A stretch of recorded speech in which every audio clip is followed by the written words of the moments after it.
You, John Fitzgerald Kennedy, do solemnly swear I, John Fitzgerald Kennedy, do solemnly swear that you will faithfully execute the office of President of the United States that I will faithfully execute the office of President of the United States and will, to the best of your ability, and will, to the best of my ability, preserve, protect, and defend the Constitution of the United States. preserve, protect, and defend the Constitution of the United States. So help you God.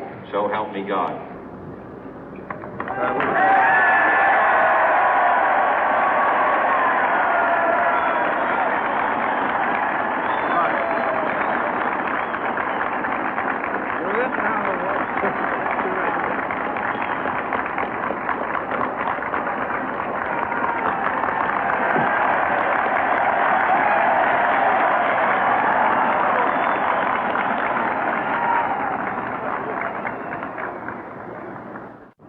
Vice President Johnson, Mr. Speaker, Mr. Chief Justice, President Eisenhower, Vice President Nixon, President Truman, Reverend clergy, fellow citizens. We observe today not a victory of party, but a celebration of freedom, symbolizing an end as well as a beginning, signifying renewal as well as change. For I have sworn before you and Almighty God the same solemn oath our forebears prescribed nearly a century and 3/4 ago. The world is very different now, for man holds in his mortal hands the power to abolish all forms of human poverty and all forms of human life. And yet the same revolutionary beliefs for which our forebears fought are still at issue around the globe. The belief that the rights of man come not from the generosity of the state, but from the hand of God. We dare not forget today that we are the heirs of that first revolution.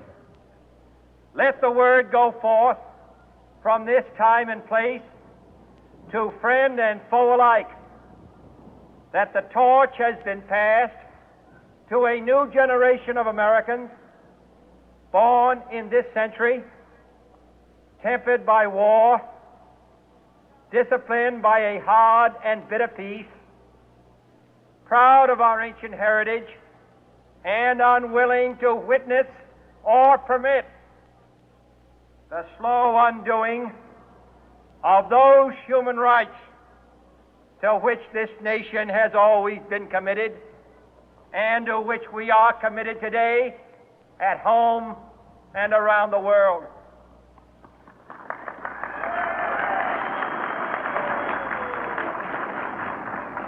Let every nation know, whether it wishes us well or ill, that we shall pay any price, bear any burden, meet any hardship, support any friend, oppose any foe to assure the survival and the success of liberty.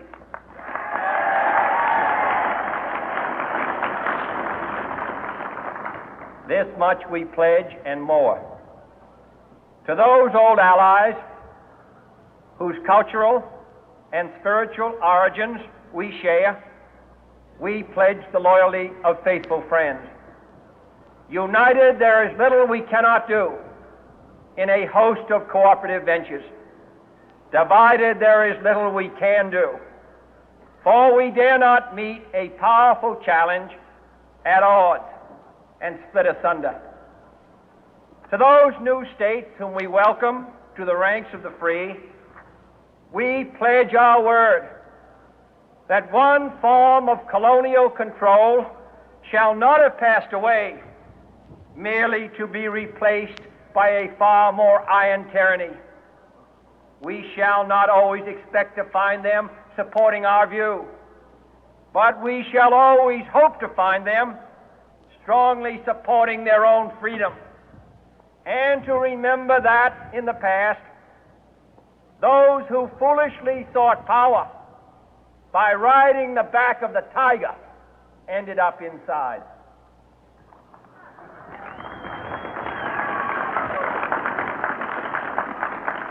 To those people in the huts and villages of half the globe struggling to break the bonds of mass misery, we pledge our best efforts to help them help themselves for whatever period is required, not because the communists may be doing it, not because we seek their votes, but because it is right.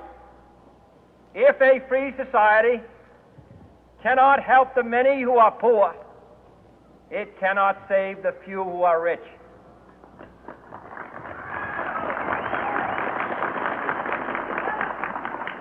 To our sister republics south of our border, we offer a special pledge to convert our good words into good deeds, in a new alliance for progress, to assist free men and free governments in casting off the chains of poverty. But this peaceful revolution of hope cannot become the prey of hostile powers. Let all our neighbors know that we shall join with them to oppose aggression or subversion anywhere in the Americas. And let every other power know that this hemisphere intends to remain the master of its own house.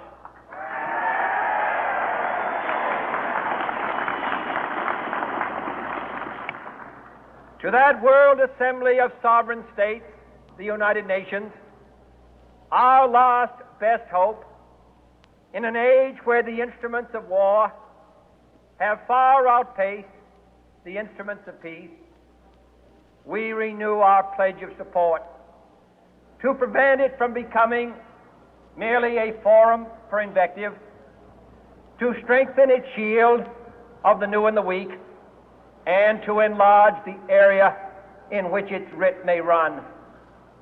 Finally, to those nations who would make themselves our adversary, we offer not a pledge, but a request that both sides begin anew the quest for peace.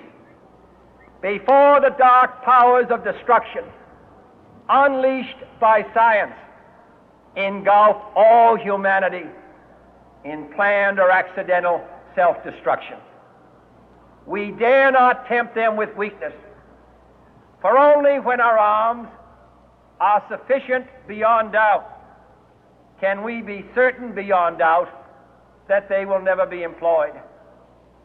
But neither can two great and powerful groups of nations take comfort from our present course, both sides overburdened by the cost of modern weapons, both rightly alarmed by the steady spread of the deadly atom, yet both racing to alter that uncertain balance of terror that stays the hand of mankind's final war.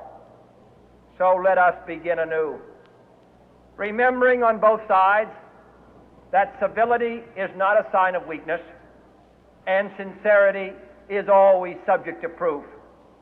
Let us never negotiate out of fear, but let us never fear to negotiate.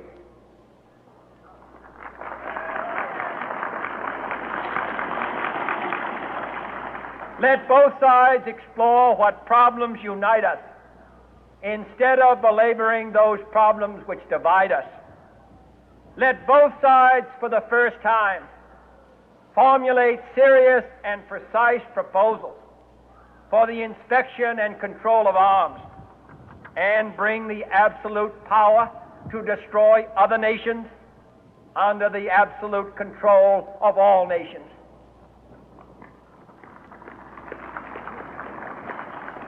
Let both sides seek to invoke the wonders of science instead of its terrors. Together, let us explore the stars, conquer the deserts, eradicate disease, tap the ocean depth, and encourage the arts and commerce. Let both sides unite to heed in all corners of the earth the command of Isaiah to undo the heavy burden and let the oppressed go free. And if a beachhead of cooperation may push back the jungle of suspicion, let both sides join in creating a new endeavor, not a new balance of power, but a new world of law, where the strong are just and the weak secure and the peace preserved. All this will not be finished in the first 100 days, nor will it be finished in the first 1,000 days, nor in the life of this administration, nor even perhaps in our lifetime on this planet. But let us begin.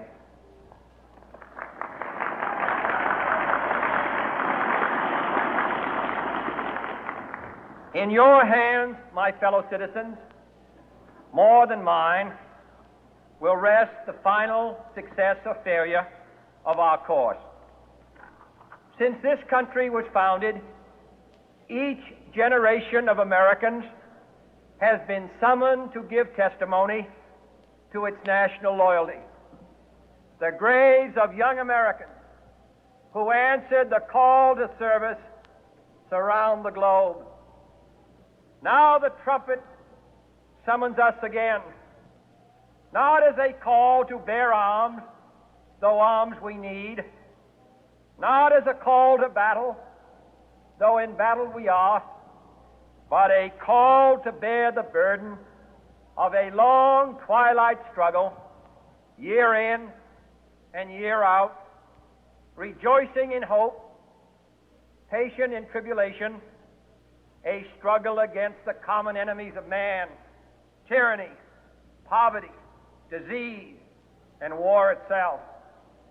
Can we forge against these enemies a grand and global alliance, north and south, east and west, that can assure a more fruitful life for all mankind? Will you join in that historic effort?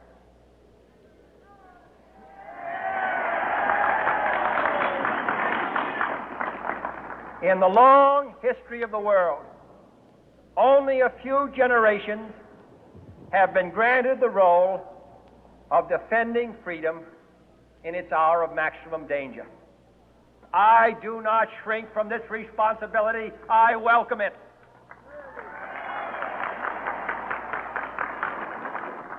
I do not believe that any of us would exchange places with any other people or any other generation. The energy, the faith, the devotion which we bring to this endeavor will light our country and all who serve it. And the glow from that fire can truly light the world. And so, my fellow Americans, ask not what your country can do for you. Ask what you can do for your country.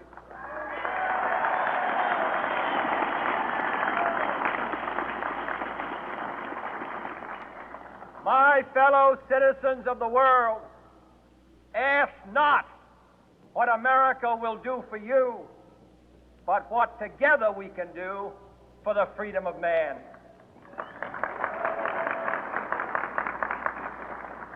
Finally, whether you